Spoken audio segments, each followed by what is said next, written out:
You notice in this shot, the steam is coming off the back of the table, so they actually could just have a steamer somewhere below that gives the illusion of a nice, hot, fresh pizza. It could also be a tampon soaked in hot water that's just laying behind the pizza and steaming up.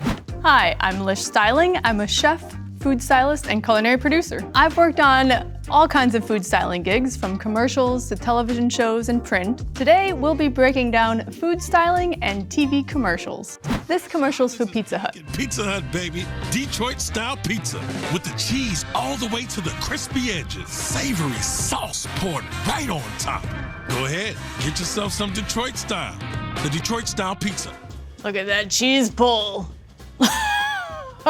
Typically, you want to be able to use the right kind of cheese. Mozzarella is the stringiest, pulliest kind of cheese that you can use. If you're buying the pre-shredded, any kind of cheese really, normally it has an anti-caking agent on it, so it doesn't always give you the best melt. So really, the best thing to do is to shred it yourself off of a block. The cheese has to be at the right temperature. This can't just be out comes the pizza and you do it, because then the cheese is too hot and it's gonna slide off the sauce. If the cheese is too cold, it's just gonna break and snap. It has to be that perfect moment, that slow-mo shot, bow chicka bow wow, just perfect. Once you start the cheese pull, you're committed. So it's all slow and steady, up and away, slow and steady, up and away.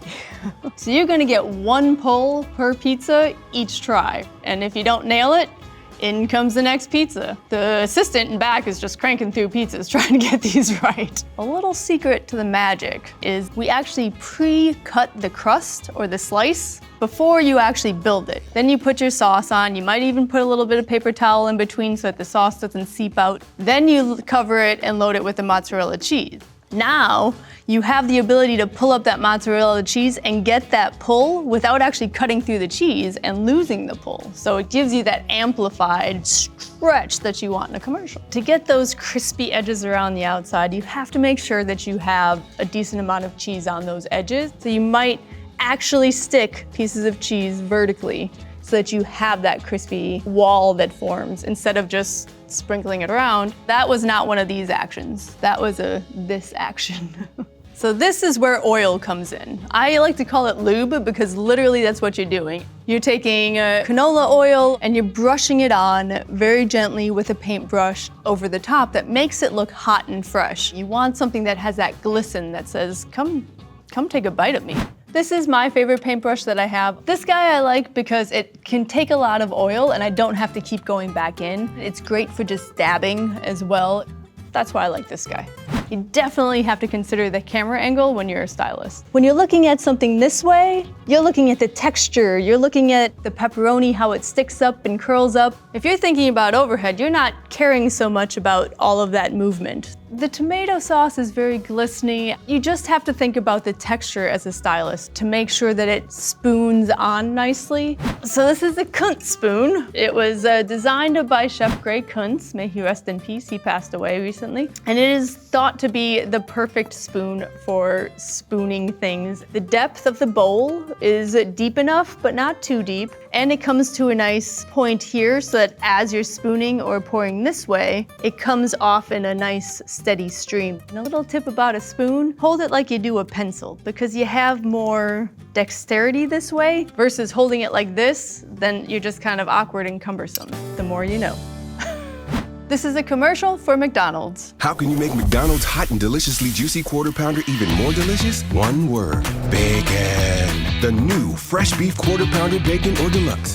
Why do people think that bouncing food is more attractive? For some reason, a lot of commercials have bouncing food. Something to think about on this burger is with McDonald's, typically it's done on a flat top, right? So it's one side, one side. With this guy, you can tell that it was specifically rolled on its edge to get some of those brown crispy bits coming off the edge. That's what you want because the angle is going into the burger. It's not straight on top of it, so you need that golden brown all around. You could also use a torch or heat gun to actually get a little bit of that sizzle on there. This is a little specific gun that gives you a very specific point of heat. It's literally called a mag torch. It has something to do with like construction and carpentry. Might be a welding tool. So the amount of lube on that burger actually leads me to believe that it might actually be stored in canola oil. So often at the beginning of a shoot, we'll sear off a bunch of burgers and then slide them in a bath of canola oil. And when you bring them out, you can just kind of pat them dry a little bit, use a heat gun if you need to bring them back to life, and voila, you have a fresh sizzly burger that's been sitting for 12 hours. Here's the thing with getting the cheese in the right place on the bun. You're never seeing the backside of that sandwich because you're looking into the food, which is good, it's attractive. But that means that you can actually play with the cheese, right? So it can actually come forward a little bit more. You get that sexy drape. You cheat the meat a little bit forward. It's right at the edge of the bun. It looks like it's a full sandwich that you just want to take a bite of. So there's definitely tricks that you can do now to get that wavy looking bacon. There are pans that you can buy that actually allow it to drape in that way. Old school, we used to actually make an aluminum foil kind of situation that would allow you to kind of get that waviness, which is the way to achieve that. Baking just gives you a much more even heat source. Listen, I love fried bacon like the best of them, but in baking, you get a much more even appearance. In order to find the perfect bun, they might have to send flats and flats of these burger buns for the stylist to be able to pick it up. Do you see enough sesame seeds along the ledge? Is it brown enough, far enough down? Is there any kind of nubbin fallen off, right? There's sometimes that little ribbony effect that happens on a bun. Very sharp kitchen shears, so that if you ever get that ruffle on the edge of a hamburger bun, you can simply snip them off. For the soda in this shot, it looks like they probably used fake ice cubes because there's a lot of them in there, and they all still look like they're pretty perfectly intact. Also, the outside of the glass looks nice and frosty, but you can get that illusion with a spritz bottle. It's also good if you're trying to freshen up the pickles. It's great if you're working with lettuce to keep things looking crisp and fresh. This is a commercial for Olive Garden. It's snowing, the wind is blowing. Bouncing food. And weather the storm. Hello, lover. What do I care how much it may storm? There is so much happening in this commercial. This had to be a multiple day shoot. Almost every single take in this commercial is a challenge. From the time lapsing of the ziti to the stirring of the soup and having the dribble come down. The culinary team in and of itself would probably have 4 people on it. So there's the lead food stylist and 2 or 3 assistants even, or a PA that might help with them as well. I applaud Olive Garden because there's a lot of details here. With a slice of lasagna where it's into the food and you're seeing all the layers, you need something to absorb any excess liquid. So maybe there's some paper towel in there, maybe there's a little Light Days panty liner action to absorb some of the extra. Something that's gonna stop it from oozing too much. It just gives you longevity. It looks dreamy, doesn't it? I'd eat that piece of lasagna. To get that bubbly action that's happening even on the slice, there's gotta be some kind of heat source very close by. A heat gun right on top. They take it right out of the oven and blast it and then put it right in front. Microwaves work too. But it's probably some kind of heat source on set that's keeping it nice and hot like that. In reality, with this breadstick in particular, it's probably one person brushing and another person coming by and throwing it on. It's definitely a group effort between the camera person on the pan, the lighting guy who has the perfect light coming from the back, so it's like, oh, it's sunset and we're just dusting our breadsticks. It takes a village.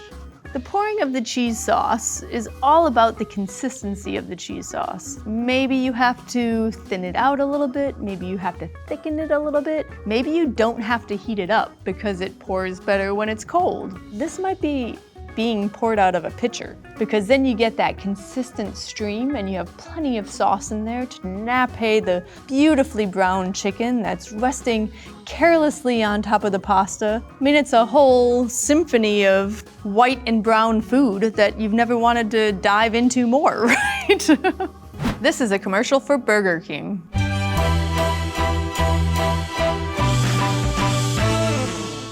What a difference a day made. So my first initial thoughts at this commercial is A, it kind of pulls back the curtain on food styling, which is great. And B, Molding can be beautiful until it's not. You wouldn't necessarily have the marks on the side of the burger. So it looks like those were actually darkened by the food stylist. So you can either use a charcoal starter that will give you that charred golden brown edge all the way around the sides, or you can paint a little something on. Shoe polish would work, or a concoction of kitchen bouquet and bitters and ivory soap to help it stick on. Kitchen bouquet is old school. It's basically a coloring when you're making gravy to make your gravy darker. This is actually a good example of how, with a food stylist, you don't want to see light coming through things. So as the commercial goes on, you see the adjustments happening. A change in the onion, nestling in more lettuce, just to make that perfect illusion of the outside of the burger. This food stylist is using a piping bag instead of a pipette or a squeeze bottle. You can see that the dollop of ketchup actually has that rounded dome to it, so it hasn't been smashed, it hasn't been agitated. Oh, beautiful lettuce. Don't you just love that? It's like a skirt. So the perfect piece of lettuce, clean them really well, soak them in cold water, dry them really well, and find those ones that have that perfect edge. Working with smaller pieces tends to be better in this case. So that kind of gives you more control of the ripple effect when working with a piece of lettuce. So once the lettuce goes on, often I'll use a toothpick to secure the burger at that point and insert that right down the center, and then that'll kind of hold everything in place. I would say the finishing touches for a burger would typically be the condiments. At this moment, the food stylist is using a Q-tip because it looks like the ketchup may have bled a little bit up onto the onion. You want to see that clean line of the white onion, right? So a little Q-tip, very specific, gets it right off. I mean, it's a good looking burger. This next commercial is for Dairy Queen. When we're serving you Blizzard treats like M&M's, cookie dough, and new Oreo fudge brownie. All made with our world-famous vanilla soft serve. Thanks for being our fans for all these years. Oh, ice cream's a bitch. Let's be honest. Especially with something like this, because it's soft serve, like you need it to be the right texture and there's no way of faking it. When you're talking about real ice cream, you can actually use things like cans of frosting and 10X and incorporate more powdered sugar into your cans of frosting until you have the right texture and consistency of like a scoop of ice cream. But with soft serve has its own unique texture. With ice cream, you kind of want a couple of things on set. One would be like dry ice or something that's nearby that you can get things back to the right temperature ASAP. A blast freezer wouldn't be bad. Something that just chills something down very rapidly. It just gives it a shock to the system. You definitely don't want to get trapped in one.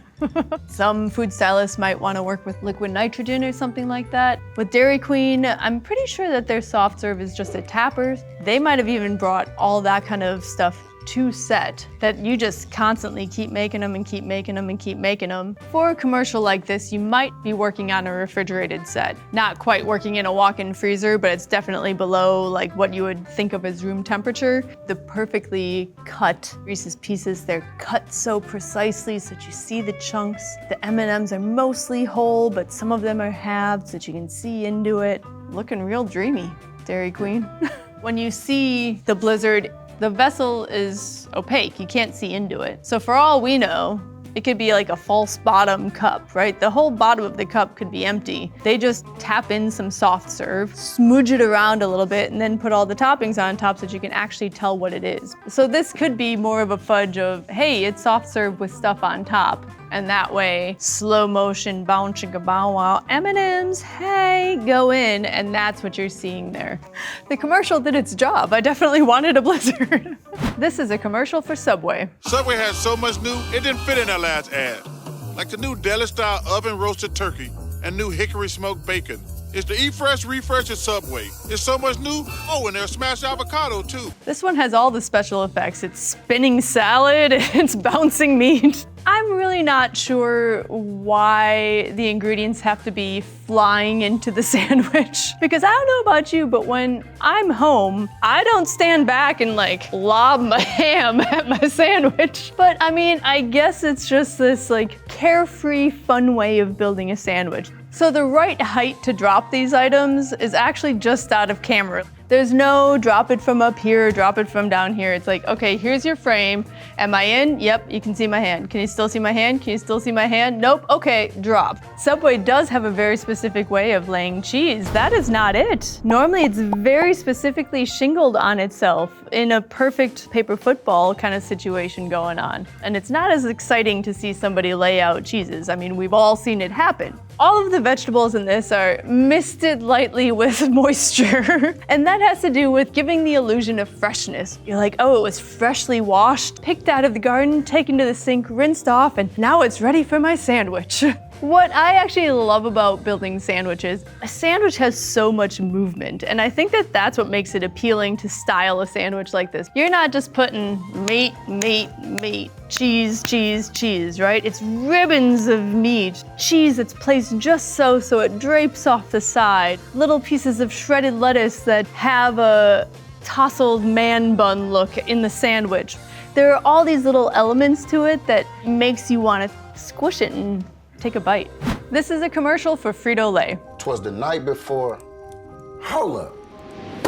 Let's take this up a notch. Montana and Rice relived their old glory while adding Doritos to their Super Bowl story. Brash on Bettis caused a snack table to shatter. So get the Doritos. Poor food stylist. And don't forget the chips. How many bags of chips they had to go through to find that many perfect chips.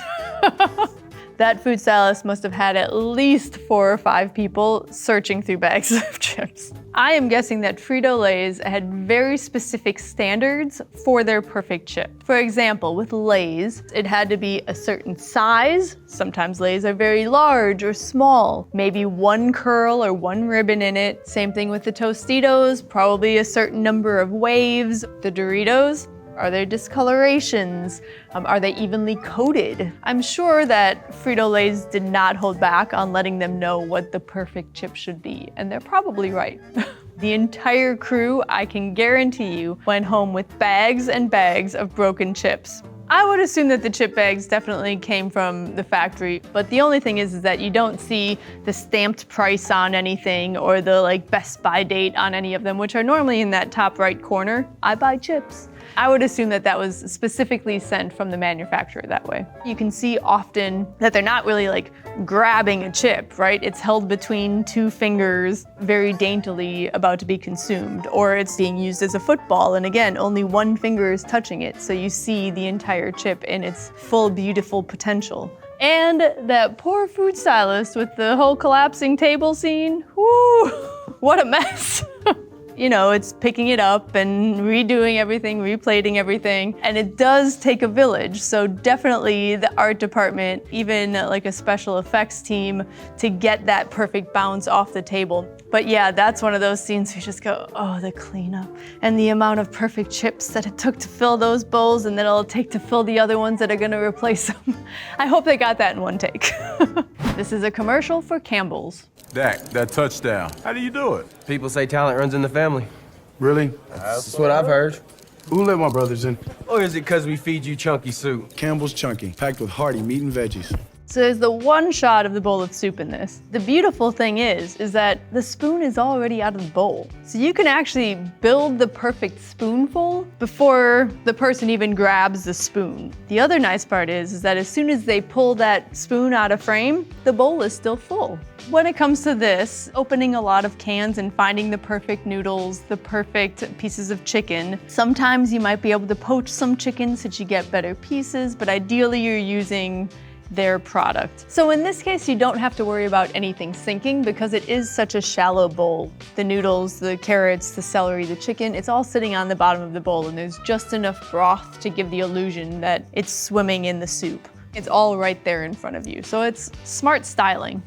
I hope that people take away from today just the simple understanding of enjoying a commercial for what it is, that there's a lot more effort that goes in behind the scenes than we often think about. If you can watch a commercial and go, wow, that looked really good, then we've all done our job. So I'm Lish, thank you and good night.